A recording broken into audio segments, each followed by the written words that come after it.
Well, hello there. Are you in the market for a new Gorillapod? This is the Joby 3K Pro.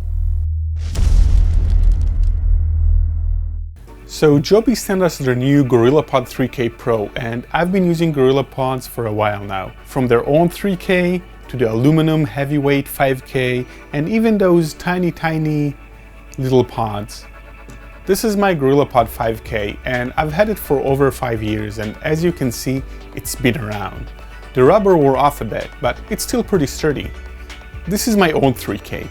It's made out of plastic and I've had it for about the same time, and it just didn't hold up as well. Now this is the new 3K Pro Gorillapod, and as you can see, it looks almost the same. But if you look closely, a part of the joint has been replaced with an aluminum part. This should give the 3K Pro kit the same resilience as the 5K kit. If you're like me, you don't like anything proprietary.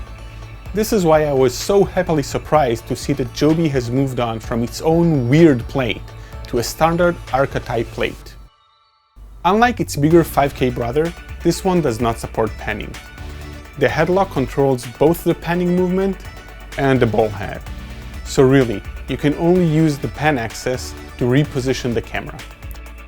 3K Pro is rated for, you guessed it, 3 kilos, but only in its tripod mode. For the standard vlogger, you'll definitely be able to get about 1.5 kilos out of it. If you're planning to use it as a shoulder rig, take into consideration that it might fall a little short. This kit is definitely more travel friendly, and at $160, it's cheaper than the 5K. So if you don't need the heavy lifting, I recommend this kit instead.